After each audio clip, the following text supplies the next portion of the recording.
Adefemi Akinsanya. She's been at the Poland-Ukraine border the last few days, and she has the latest on developments there. Adefemi, good to see you again.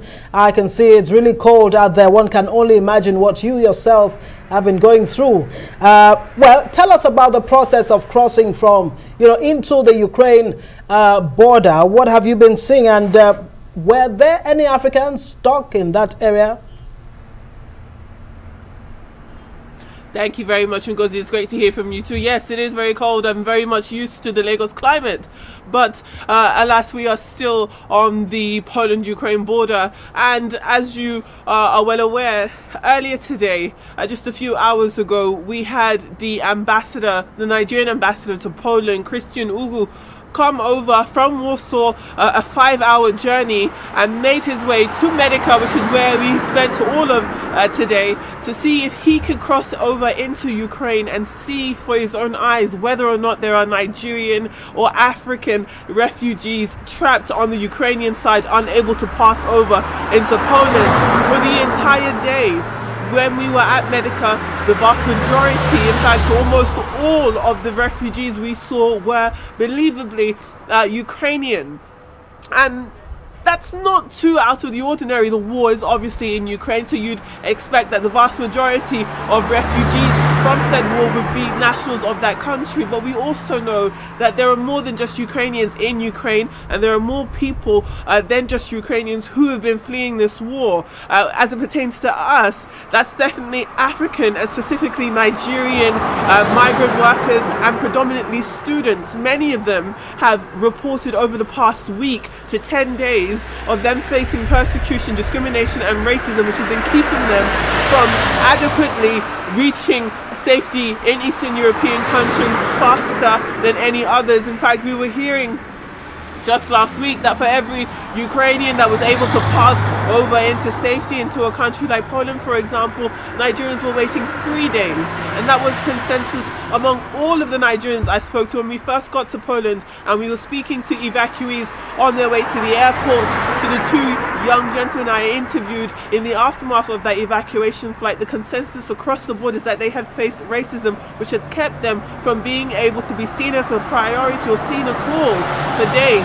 So when the ambassador did come and first make an attempt to reach the border, he was actually turned away.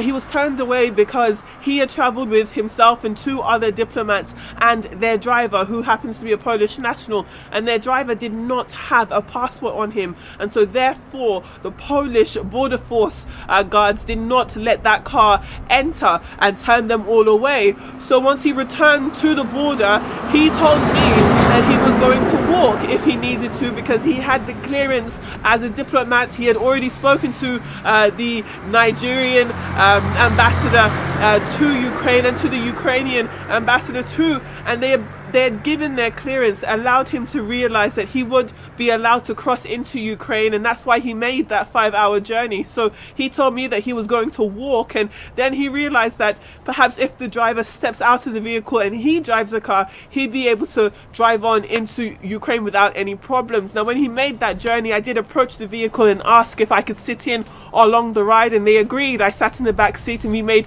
an advance towards the Ukrainian border, and we did in fact cross into it. But we hit a checkpoint, and when we hit that checkpoint, Ukrainian officials asked to see our passports. The diplomats in the vehicle turned over their Nigerian diplomatic passports. I turned over my own passport, and for several minutes we were kept in the vehicle. A few moments after that, I will say it was quite a lengthy wait. The vehicle on the Ukrainian side of the border began to be surrounded by Ukrainian forces, and it started to get a little bit hostile until we had the interference of someone who seemed to be a senior border officer from the Ukrainian side, who came to converse with the diplomats and explain to them the situation. They had confirmed that they hadn't seen any African or Nigerian refugees at their border for the past 2 days, which corroborates what the ambassador had said, corroborates the whole reason why he came to the border in the first place. And eventually there was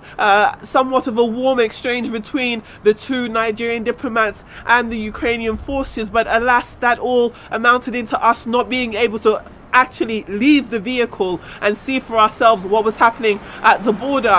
When we did initially drive into Ukraine, we were able to see floods of refugees crossing into Poland, but again, the vast majority of them were Ukrainian, it's believed. So unfortunately, despite being able to cross into Ukraine, albeit for a few moments, we were unable to find any Nigerians at the border.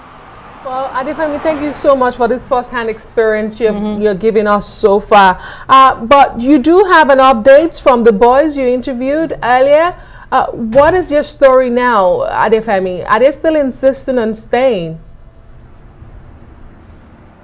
Thank you very much, Adesua. So the two young boys, the young students I had spoken to a few days ago in that report where they were discussing their desire to wait in Europe for the war in Ukraine to end so that they could return and continue on their studies, I have been able to receive an update for them, and they have successfully crossed into France. You'll know that initially they thought that they were going to move to Germany because they believed Germany was a lot more friendly as it pertains to refugees, but they say that they've both of them, that is Williams and Victory, have successfully crossed into France. I asked whether or not they faced any type of immigration issue. They said they did not, and did not go into further detail, but as it stands now, they've been able to cross into France. It's unclear where they're staying, who they're staying with, how they're going to survive financially at all, but they did seem to be quite happy and grateful that they were able to make it into another European country. Well, Adefemi Akinsanya, thank you very much there, giving us a bird's eye view of goings on there, the Poland-Ukraine border.